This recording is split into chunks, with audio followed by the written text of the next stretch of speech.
خدا کے ساتھ تعلقات۔ ایک مضبوط کلیسیا پیدا کرنے کے لیے ہمیں ایمانداروں کی مناسب عبادت میں مشغول ہونے میں مدد کرنی چاہیے۔ میں زکریا امیر ہوں۔ ہم نے پہلا تھسلنیکیوں میں آخری اصول جو یہاں دیکھا، ہم نے ایک اصول پر توجہ مرکوز کی جو ایک دوسرے کے ساتھ ہمارے تعلقات سے متعلق ہے۔ لیکن اب پولس اس بہت ہی اہم تصور کی طرف متوجہ ہوتا ہے، خدا کے ساتھ ہمارا رشتہ، جس پر میں نے صحیح عبادت ہونے پر زور دیا ہے۔ اور ہمارے یہاں بیانات کا ایک سلسلہ ہے جو خدا کے ساتھ ہمارے تعلق سے متعلق ہے۔ ان کا ایک دوسرے کے ساتھ ہمارے تعلقات سے گہرا تعلق ہے، لیکن ایک خاص طریقے سے وہ خدا کے ساتھ ہمارے تعلق سے متعلق ہے۔ تو یہاں پہلا ہے، وہ کہتا ہے خوش رہو، اور جو بیان پولس استعمال کرتا ہے وہ ہے ہمیشہ خوش رہو۔ تو میرے عزیزو، اب اس کا کیا مطلب ہے؟ ٹھیک ہے، میں آپ کو یعقوب کا ایک پیراگراف دیتا ہوں جو واقعی اس بات کی وضاحت کرتا ہے کہ یہاں پولس کے انتہائی مختصر بیان کا کیا مطلب ہے۔ یعقوب نے لکھا، اے میرے بھائیو، جب تم طرح طرح کی آزمائشوں میں پڑو تو اس کو یہ جان کر کمال خوشی کی بات سمجھنا کہ تمہارے ایمان کی آزمائش صبر پیدا کرتی ہے۔ اور اب یعقوب یہ نہیں کہہ رہے تھے کہ ہمیں جوش و خروش سے اوپر نیچے کودنا چاہیے اور تالیاں بجانا چاہیے اور اس حقیقت کے لیے خدا کا شکر ادا کرنا چاہیے کہ ہم آزمائشوں کا سامنا کر رہے ہیں۔ وہ صرف کیا کہہ رہا ہے؟ یہ کہ خدا ہمیں ہماری روح کی گہری سطح پر امن اور خوشی کا ناقابل یقین احساس دینے کے قابل ہے، اس سے قطع نظر کہ ہمارے ساتھ کیا ہو رہا ہے۔ اور جب میں اس کے بارے میں سوچ رہا تھا تو میں نے پولس اور سیلاس پر غور کیا جب وہ فلپی کی جیل میں تھے، اور آپ کو یاد ہے کہ کیا ہوا؟ انہیں مارا پیٹا گیا اور جیل کے اندرونی ذخیروں میں ڈال دیا گیا، زنجیروں میں جکڑ دیا گیا، اور آدھی رات کو وہ خدا کی حمد کے گیت گا رہے تھے۔ اب میں اس کی شناخت نہیں کر سکتا۔ در حقیقت بہت سے معاملات میں میں یہاں تک کہ یعقوب کے کہنے سے بھی شناخت نہیں کر سکتا۔ جب آپ مختلف آزمائشوں کا سامنا کرتے ہیں تو اسے بڑی خوشی سمجھنا، اس قسم کی آزمائشیں نہیں جن کا ان ایمانداروں کو سامنا تھا، لیکن ایمان سے میں ان تجربات کے لیے شکر گزار ہوں جن کے بارے میں کلام پاک میں پڑھ سکتا ہوں، یا وہ کہانیاں جو میں آج مسیحوں کے بارے میں سن سکتا ہوں کہ آزمائشوں اور مشکلات کے درمیان وہ امن اور خوشی کے اس احساس کا تجربہ کرنے کے قابل ہیں جو سطحی خوشی سے کہیں زیادہ گہری سطح پر ہے، جس کے بارے میں ہم اپنی زندگی میں بات کرتے ہیں۔ اور یہ ایک حیرت انگیز سچائی ہے جس کا خدا نے ان لوگوں سے وعدہ کیا ہے جو اس پر بھروسہ کرتے ہیں، یہاں تک کہ ظلم و ستم کے درمیان۔ اور پھر ایک اور زور ہے، یہ دعا ہے، بلا ناغہ دعا کرو۔ اور ایک بار پھر یہ تھسلنیکیوں کے لیے ایک بہت ہی مختصر بیان ہے، مسلسل دعا کرے۔ اور وہاں جس کا وہ حوالہ دے رہا ہے وہ یہ ہے کہ دعا ہماری زندگی کا ایک باقاعدہ حصہ ہونی چاہیے۔ ہمارے پاس یروشلم کے پہلے گرجا گھر میں اس حق کی مثال موجود ہے جہاں ہم اعمال 2 باب اس کی 42 آیت میں پڑھتے ہیں، اور یہ رسولوں سے تعلیم پانے اور رفاقت رکھنے اور روٹی توڑنے اور دعا کرنے میں مشغول رہے۔ دعا ایک بالکل نیا تجربہ تھا۔ ویسے ان یہودی ایمانداروں کے لیے دعا ایک ایسی چیز تھی جو یہودی برادری میں پاسبانوں نے آپ کے لیے کی تھی، اور اس طرح پہلی بار وہ سمجھ رہے ہیں کہ وہ ایک دوسرے کے لیے دعا کر سکتے ہیں، وہ ایک دوسرے کے لیے خدا کی حضوری میں جا سکتے ہیں، کیونکہ دیوار یا درمیانی دیوار ٹوٹ چکی ہے، لیکن ہیکل کا بڑا پردہ 2 حصوں میں بٹ گیا ہے۔ ہمیں لفظی طور پر یسوع مسیح کے ذریعے خدا کی موجودگی میں جانے کے قابل بنانا جو ہم کر سکتے ہیں، اور یہ ایک بالکل نیا تصور تھا، اور خدا کے ساتھ اس تعلق کا ایک حصہ دعا ہے۔ ہم اس سے بات کر سکتے ہیں اور ہم اس کے ساتھ اپنے دل کی باتیں بانٹ سکتے ہیں، اور اسی لیے پولس رسول کہتا ہے کہ اپنی زندگی میں بطور مسیحی تھسلنیکیوں جیسا کہ آپ یسوع کے آنے کا انتظار کر رہے ہیں دعا میں رہیں، دعا کو اپنی زندگی کا حصہ بننے دیں۔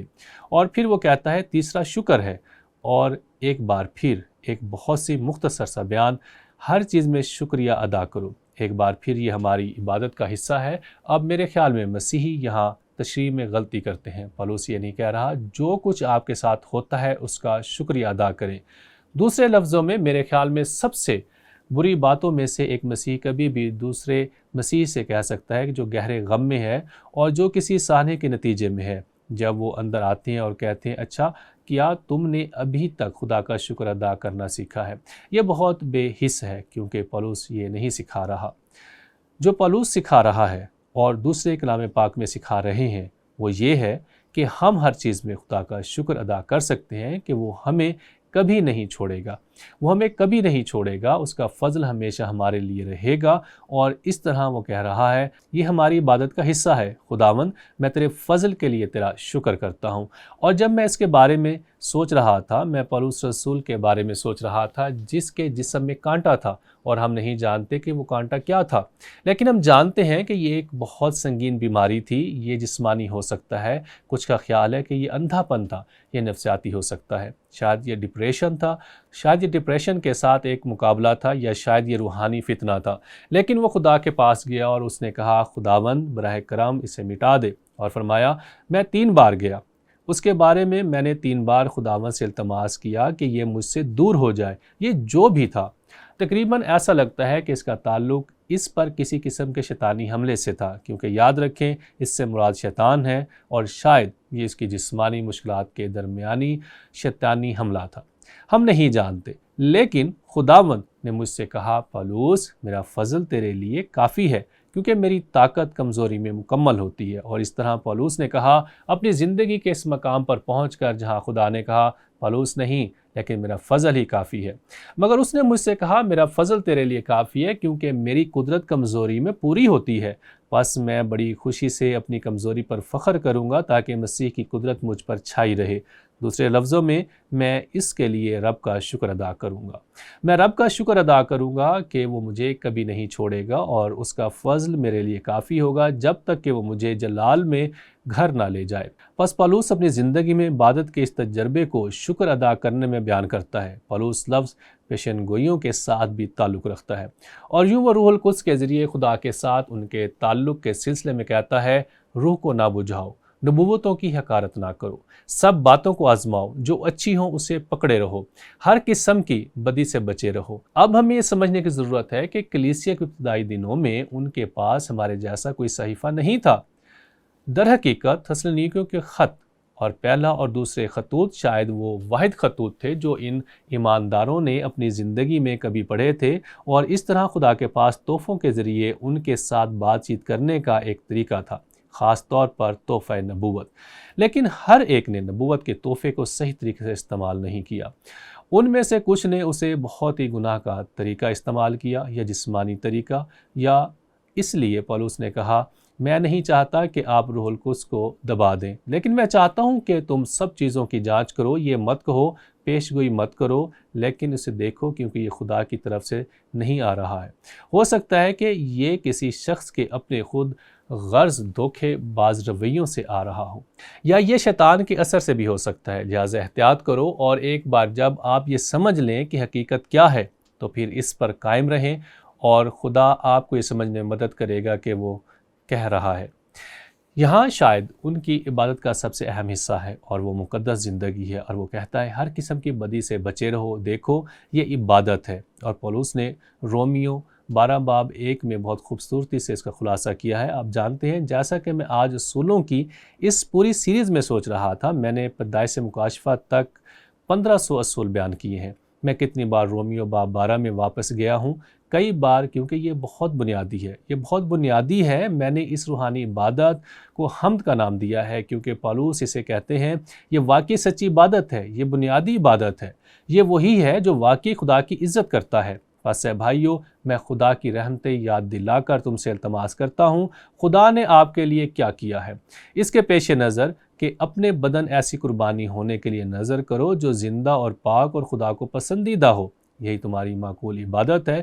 اب پرانے عہد نامے پر غور کریں، انہوں نے قربانیاں پیش کی، ٹھیک ہے، قربان گاہ پر بھیڑ بکری اور دوسرے جانور جن کا ذکر کیا گیا ہے، زندہ لیکن مومن کے طور پر ہم جانوروں کی قربانی نہیں دے رہے، ہم اپنے آپ کو اس کی وجہ سے پیش کر رہے ہیں جو قربانی بن گیا، خدا کا کامل برا۔ اور اسی طرح پولس رسول کہتا ہے کہ اپنے بدن ایسی قربانی ہونے کے لیے نظر کرو، مقدس اور خدا کو خوش کرنے والا، یہ آپ کی روحانی عبادت ہے۔